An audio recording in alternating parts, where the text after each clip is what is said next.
Doctor ortho Ayurvedic oil and capsule. अब दर्द भी घुटने टेकेगा।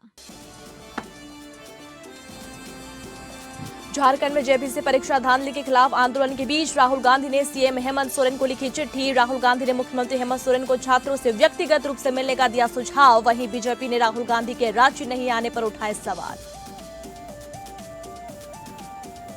झारखंड में आंदोलन कर रहे छात्रों के समर्थन में रांची के जयपाल सिंह मुंडा स्टेडियम पहुंची अभिनेत्री कुनिका। छात्रों के समर्थन में शिक्षा व्यवस्था में सुधार की मांग। अभिनेत्री ने सरकार से सीबीआई जांच की मांग पर विचार करने की अपील।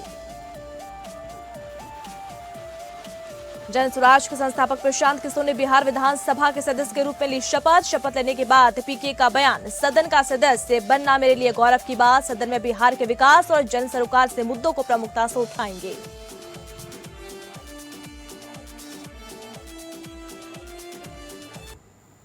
नमस्कार, बहुत स्वागत है आप सभी का स्टेट बुलेटिन में। मैं हूं आपके साथ नेहा राज सोनी और चलिए बुलेटिन की शुरुआत करते हैं और सबसे पहले बात करते हैं झारखंड की। तो झारखंड में जेपीएससी जेएसएससी परीक्षा रद्द करने और परीक्षाओं में अनियमितताओं की सीबीआई जांच की मांग को लेकर रांची के जयपाल सिंह मुंडा स्टेडियम में आंदोलनरत छात्रों और सरकार के बीच तनातनी लगातार जारी है।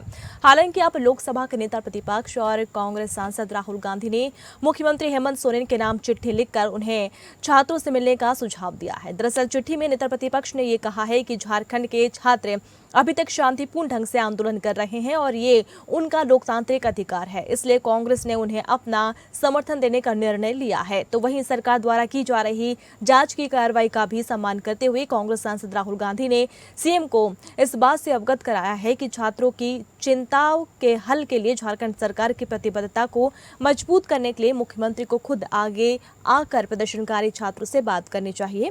वहीं राहुल गांधी की इस चिट्ठी पर बीजेपी ने तंज कसा है। आपको बता दें कि झारखंड बीजेपी के मुख्य प्रवक्ता प्रतुल शाहदेव ने कहा कि राहुल गांधी और हेमंत सोरेन को लेटर खेलना बंद कर देना चाहिए। वहीं राहुल गांधी के प्रयागराज और पुणे दौरे को लेकर सवाल उठाते हुए उनके रांची नहीं आने पर हमला बोला है।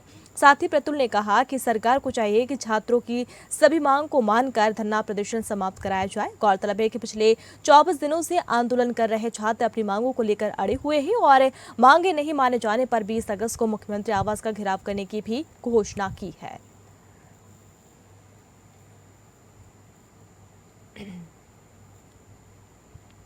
रांची के जयपाल सिंह मुंडा स्टेडियम में जेपीएससी जेएसएससी परीक्षा में गड़बड़ी के खिलाफ चल रहे छात्र आंदोलन को समर्थन देने के लिए मुंबई से रांची पहुंची अभिनेत्री और सामाजिक कार्यकर्ता कुनिका सदानंद ने रविवार की शाम आंदोलनरत छात्रों से स्टेडियम में मुलाकात की और उनकी मांगों को विस्तारपूर्वक सुना, जिसके बाद झारखंड सरकार को केंद्र से अधिक संवेदनशील बताते हुए कुनिका ने कहा कि राज्य की शिक्षा व्यवस्था में सुधार के साथ विद्यार्थियों को पढ़ाई का बेहतर माहौल और प्रतियोगी परीक्षाओं में पारदर्शिता मिलनी चाहिए। और इसी बीच उन्होंने कहा कि अगर किसी परीक्षा में गड़बड़ी या नकल से संबंधित आरोप सामने आए हैं तो सरकार को जल्द से जल्द कार्रवाई करनी चाहिए। इस दौरान उन्होंने जांच एजेंसी को लेकर भी अपनी राय रखते हुए कहा कि छात्र यदि मामले की सीबीआई जांच की मांग कर रहे हैं तो व्यक्तिगत रूप से उनका मानना है कि सरकार को इस मांग पर गंभीरता से विचार करते हुए जांच करवानी चाहिए। सामाजिक कार्यकर्ता ने यह भी कहा है कि विद्यार्थी किसी भी आंदोलन में लंबे समय तक रहना नहीं चाहते और उनकी प्राथमिकता पढ़ाई करना और अपने भविष्य की तैयारी करना है। मैं समझती हूँ ये सरकार सेंटर के सरकार से ज्यादा संवेदनशील है। तो आप अगर अपनी बात रखेंगे जो कि स्टूडेंट्स कह रहे हैं, कैंडिडेट्स कह रहे हैं कि उन्होंने ऑलरेडी रखी हुई है, मेरे हिसाब से कोई बीच का रास्ता निकलना चाहिए। 10 दिन का टाइम दो या 15 दिन का टाइम दो, और जैसे अभी अरेस्ट हुए हैं तो वैसे सीआईडी को भी थोड़ा नकेल कसो कि भैया आपने ढंग से काम क्यों नहीं किया, और प्रेशर बनाए रखिए। और किसी पॉलिटिकल पार्टी के खिलाफ या फॉर नहीं है, लेकिन मुझे लगता है कोई भी स्टूडेंट हो या कोई भी कैंडिडेट हो जिसे नौकरी की आशा है, उसके लिए अकाउंटेबिलिटी होनी चाहिए अगर उनको नहीं मिले। और स्टूडेंट्स मतलब जो स्कूल की जो शिक्षा प्रणाली है उसको सुधार करनी बहुत ज़रूरी पूरे देश में। बिकॉज मैं पिछली बार भी इन्हीं के बुलावे पे आई थी, हमारे दोस्त हैं आदित्य, तो उसके बाद मैंने बहुत कुछ अध्ययन किया रांची के बारे में, क्या क्या इश्यूज़ हैं, क्या प्रॉब्लम्स हैं, क्या होना चाहिए। झारखंड प्रदेश कांग्रेस प्रभारी के राजू ने आज रांची में आंदोलनरत छात्रों के मुद्दे पर पार्टी का रुख साफ करने के लिए एक प्रेस वार्ता का आयोजन किया और इसी दौरान राज्य में चल रहे एसआरआई प्रक्रिया और संसद द्वारा पारित खान एवं खनिज विकास एवं विनिमय संशोधन विधेयक पर पार्टी का मत साफ करते हुए राज्य के मंत्री शिल्पी नेहा तिर्की, दीपिका पांडे सिंह और डॉक्टर इरफान अंसारी समेत पार्टी विधायक प्रदीप यादव ने भी मीडिया के समक्ष अपनी बातें रखी। वहीं प्रदेश प्रभारी के राजू ने स्पष्ट रुख करते हुए कहा है कि झारखंड समेत देश भर में छात्रों से जुड़े जायज मांगों पर कांग्रेस उनके साथ है। उन्होंने कहा कि कांग्रेस नेता राहुल गांधी छात्रों की गूंज कार्यक्रम के माध्यम से उनकी आवाज को उठा रहे हैं। प्रभारी ने कहा कि कांग्रेस का स्पष्ट मानना है कि शिक्षा व्यवस्था में रिफॉर्म होना चाहिए। शांतिपूर्वक छात्रों के प्रदर्शन पर पुलिस प्रशासन द्वारा कभी भी हिंसा नहीं की जानी चाहिए। वहीं चुनाव आयोग की ओर से कराए जा रहे एसआईआर प्रक्रिया पर कहा कि नई पार्टी ने इस मुद्दे को काफी गंभीरता से लिया है। इस दिशा में पार्टी ने बीएलए को नियुक्त किया है और उन्हें प्रशिक्षण भी दिया गया है। अभी मुद्दा है जो झारखंड का जो सबसे बड़ा जो ज्वलंत मुद्दा है वो भारत सरकार ये कहे कि बीजेपी ने जिस प्रकार आदिवासियों कि यहाँ के लोगों का जो अहित करने का जो प्रयास किया है, माइंस एंड मिनरल जो संशोधित बिल लाया है, इसका हम लोग कड़ा विरोध कर रहे हैं। ये आग फैल चुका है। एसआईआर के बारे में आप सभी को मालूम है, कांग्रेस पार्टी शुरू से एसआईआर को बहुत सीरियसली लिया। बीएलएस को अपॉइंटमेंट किया, बीएलएस को ट्रेनिंग दिया। हम शुरू से वेरी क्लियरली बताएगा हम छात्रों के साथ है। उनका डिमांड्स फुलफिल करने के लिए हम कोशिश कर रहा है। से 3 चीज़ों में कहना चाहती हूँ। पहली चीज़ कि छात्रों के विषय में कांग्रेस पार्टी का स्टैंड बहुत स्पष्ट है। उनके तमाम जायज़ मांग के साथ कांग्रेस पार्टी पूरे मुखरता के साथ लगातार खड़ी है। और आप सब जानते हैं कि लगातार चाहे वो हम लोगों की पार्टी हो कांग्रेस या फिर सरकार में कमेटी के एक सदस्य होने के नाते लगातार यह प्रयास हो रहा है कि धनबाद में राष्ट्रीय गीत वंदे मातरम के अपमान को लेकर भाजपा ने कांग्रेस के खिलाफ जोरदार प्रदर्शन किया है। रणधीर वर्मा चौक पर धनबाद भाजपा विधायक राज सिन्हा के नेतृत्व में कार्यकर्ताओं ने कांग्रेस नेता राहुल गांधी का पुतला दहन कर अपना आक्रोश जताया। इस दौरान भाजपा कार्यकर्ताओं ने कांग्रेस के खिलाफ जमकर नारेबाजी की। विधायक ने कहा कि राष्ट्रीय गीत का अपमान करना देश की भावनाओं का अपमान है और ये किसी भी कीमत पर बर्दाश्त नहीं किया जाएगा।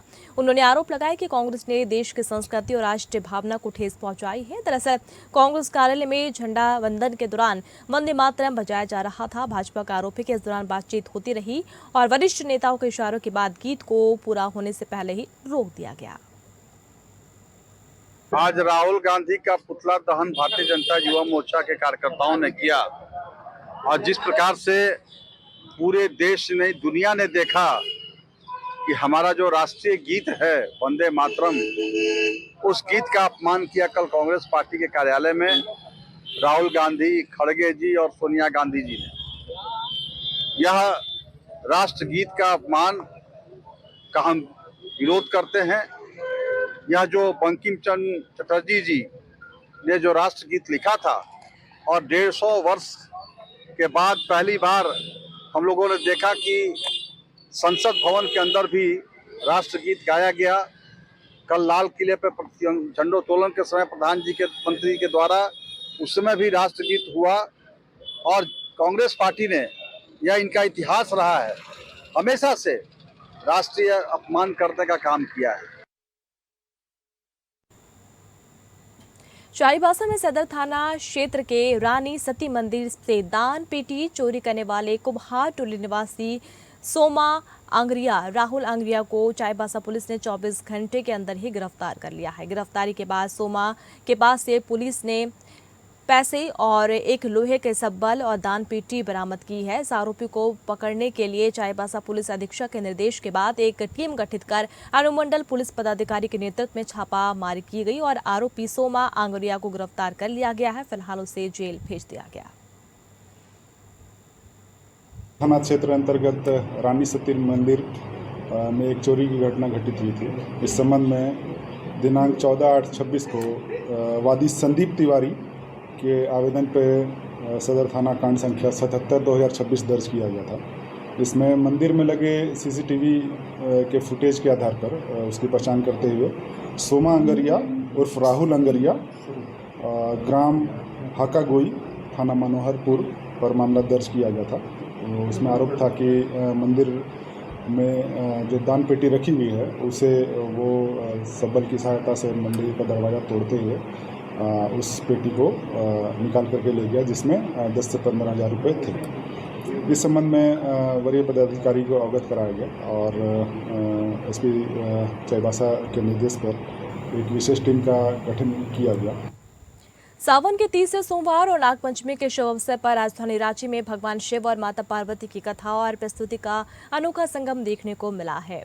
प्रदेश भाजपा के कार्य समिति सदस्य रमेश सिंह ने मोरहाबाद स्थित अपने आवास पर रुद्राभिषेक का भव्य आयोजन किया। इस दौरान भाजपा पदाधिकारियों, कार्यकर्ताओं समेत सैकड़ों श्रद्धालुओं की भीड़ उमड़ी रही। मौके पर भजन कीर्तन के गूंज से वातावरण गुंजायमान होता नजर आया।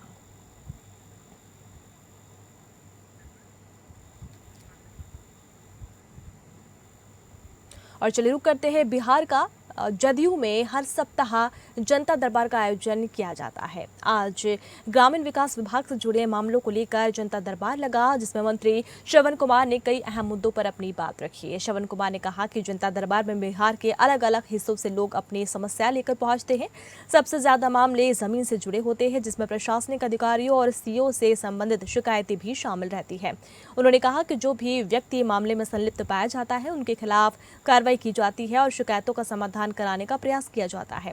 उन्होंने ये भी कहा कि पूर्व मुख्यमंत्री नीतीश कुमार के निर्देश और मार्गदर्शन में जनता दरबार के माध्यम से लोगों की समस्याएं सुनी जाती है और उन पर कार्रवाई भी होती है। वहीं लखीसराय के अशोकधाम मंदिर में भगदड़ की घटना पर श्रवण कुमार ने दुख जताया और उसे बेहद दुखद और निंदनीय घटना बताया है। पटना के गर्दनी बाग में पिछले करीब 13 दिनों से भूख हड़ताल पर बैठे पीएचडी धारकों के मुद्दे पर उन्होंने युवाओं से शांतिपूर्ण तरीके से अपनी मांग रखने की अपील की। उन्होंने कहा कि युवाओं में आक्रोश नहीं बल्कि शांति होनी चाहिए और अपनी मांगों को लोकतांत्रिक एवं शांतिपूर्ण तरीके से सरकार के समक्ष रखना चाहिए। हर तरह के मामले आते हैं, लेकिन ज्यादा जमीन से जुड़ा हुआ मामला आता है और जमीन से जुड़े हुए अधिकारियों को जब दिशा निर्देश दिया जाता है तो संज्ञान में बात आती है तो उस पर एक्शन होता है। और पुलिस से जुड़ा हुआ मामला आता है। आज तो पुलिस से जुड़ा हुआ, जमीन से जुड़ा हुआ, यही ज्यादा मामला हम लोगों ने अभी देखा है। और जन सुनवाई से जो लोग आते हैं उनको लाभ मिलता है। और चलिए बात करते हैं बिहार की राजनीति से इस वक्त की सबसे बड़ी खबर की, जहां जनसुराज के संस्थापक प्रशांत किशोर ने बिहार विधानसभा के सदस्य के रूप में पद और गोपनीयता की शपथ ले ली है। विधायक ने पद की शपथ लेने के बाद प्रशांत किशोर ने मीडिया को संबोधित किया और एक बेहद भावुक और बड़ा बयान उन्होंने दिया। उन्होंने कहा कि बिहार की ऐतिहासिक परंपरा वाले इस सदन का हिस्सा बनना मेरे लिए गर्व का विषय है। आपको बता दें कि बिहार विधानमंडल के गौरवशाली इतिहास को याद करते हुए प्रशांत किशोर ने साफ संकेत दिया है कि वे सदन में बिहार के विकास और जन सरोकार के मुद्दों को पूरी प्रमुखता से उठाएंगे। बिहार के जिस सदन में सदस्य के तौर पर भारत रत्न कर्पूरी ठाकुर जी, कृष्ण बाबू, अनुग्रह नारायण सिंह साहब, नीतीश कुमार जी, लालू यादव जी, केदार पांडे जी, रामविलास पासवान जी और सुशील मोदी जैसे लोग जिस सदन के सदस्य के तौर पर उन्होंने काम किया है, उस सदन का सदस्य बनना मेरे लिए गौरव की बात है और मेरे जैसे व्यक्ति के लिए गौरव के साथ साथ ये बहुत बड़ी एक जिम्मेवारी भी है। मुजफ्फरपुर जिले से एक सनसनीखेज वारदात सामने आई है, जहां देवघर की तर्ज पर बाबा गरीबनाथ धाम जा रहे एक कांवरिया की गोली मारकर बेरहमी से हत्या कर दी गई। घटना पारू थाना क्षेत्र के गोसाई टोला के समीप की है। इस दुस्साहसिक वारदात के बाद पूरे इलाके में हड़कंप मच गया है और कांवरियों और स्थानीय लोगों में भारी आक्रोश नजर आया। आपको बता दें कि पारू थाना क्षेत्र के गोसाई टोला निवासी रविंद्र कुमार सिंह पुत्र गोलू कुमार बाबा गरीबनाथ धाम में जल चढ़ाने के लिए कांवर लेकर निकला था और गोसाईटोला के पास ही पहुंचा था कि अचानक एक बाइक पर सवार 2 अज्ञात अपराधी वहां पहुंचे और अपराधियों ने गोलू को निशाना बनाते हुए ताबड़तोड़ गोलीबारी शुरू कर दी। गोली लगने के बाद गोलू लहूलुहान होकर वहीं पर गिर गया, जबकि अपराधी हथियार लहराते हुए मौके से फरार हो गए। गोलीबारी की आवाज सुनकर मौके पर हड़कंप मच गया है। घटना की सूचना मिलते ही पुलिस की टीम तुरंत मौके पर पहुंची और इलाज के लिए सरैया प्राथमिक स्वास्थ्य केंद्र लेकर पहुंचे। हालांकि अस्पताल पहुंचने पर डॉक्टरों ने उसे मृत घोषित कर दिया है। इस घटना के बाद मृतक के परिजनों का रो रो कर बुरा हाल है। मामले की जानकारी देते हुए मुजफ्फरपुर के एसएसपी कांतेश कुमार मिश्रा ने बताया कि पुलिस को प्रारंभिक सूचना मिली है कि सुबह के समय किसी बात को लेकर विवाद हुआ था, जिसमें युवक को धमकी दी गई थी। जब वह जल लेकर बाबा गरीबनाथ धाम जा रहा था, तभी अपराधियों ने इस वारदात को अंजाम दिया। फिलहाल पुलिस पूरे मामले की गहनता से जांच कर रही है।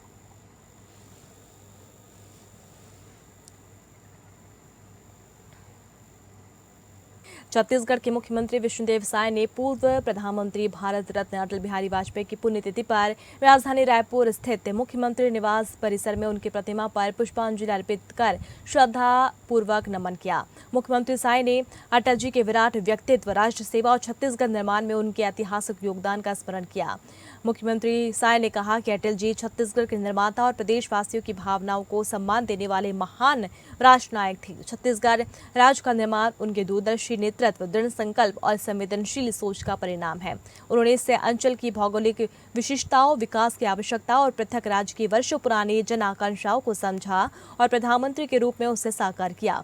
छत्तीसगढ़ को पृथक राज्य के रूप में पहचान दिलाने वाला उनका ये ऐतिहासिक निर्णय प्रदेश के इतिहास में सदैव स्वर्णाक्षरों में अंकित रहेगा। मुख्यमंत्री साय ने कहा कि अटल जी का छत्तीसगढ़ से रिश्ता केवल राजनीतिक नहीं बल्कि गहरा आत्मीय और भावनात्मक था। छत्तीसगढ़ और यहाँ के लोगों के प्रति उनके मन में विशेष स्नेह था।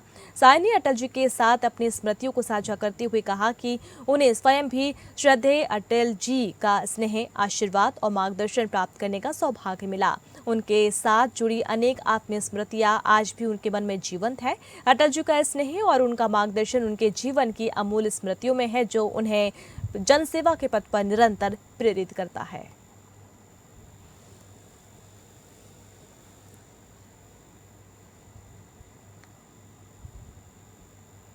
श्रावण मास के पावन अवसर पर राजधानी के मोतीबाग चौक स्थित बाबा श्री बैद्यनाथ धाम तक भव्य कांवड़ यात्रा निकाली गई।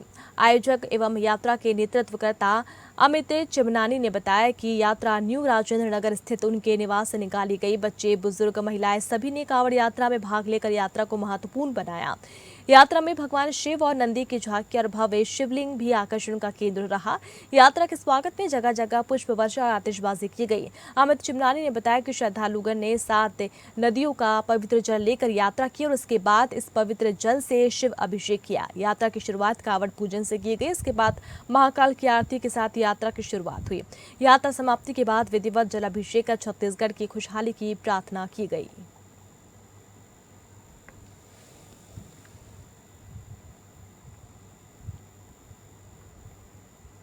और चलिए बात करते हैं महाराष्ट्र की। पालघर के बोईसर तारापुर MIDC से इस वक्त की बड़ी खबर है। आपको बता दें कि यहाँ विराज प्रोफाइल कंपनी में सोमवार करीब 11 बजे उत्पादन के दौरान अचानक से जोरदार ब्लास्ट हुआ है। लोहे का उत्पादन करने वाले इस कंपनी में हुए ब्लास्ट के बाद कुछ कामगारों के घायल होने की प्राथमिक जानकारी सामने आई है। घायलों में 45 वर्षीय धर्मेंद्र शर्मा के भी शामिल होने की जानकारी मिल रही है। ब्लास्ट की आवाज से कंपनी के कामगारों के साथ ही आसपास के इलाकों में भी दहशत का माहौल बन गया है। घटना की जानकारी मिलते ही पुलिस और प्रशासन की टीम मौके पर पहुंचकर मामले की जांच शुरू कर दी है। बोईसर तारापुर MIDC में लगातार हो रहे औद्योगिक हादसों को लेकर कामगारों की सुरक्षा पर एक बार फिर सवाल खड़े हो रहे हैं। स्थानीय नागरिकों का आरोप है कि विराज प्रोफाइल में पहले भी कामगारों की सुरक्षा को लेकर लापरवाही का मुद्दा सामने आ चुका है।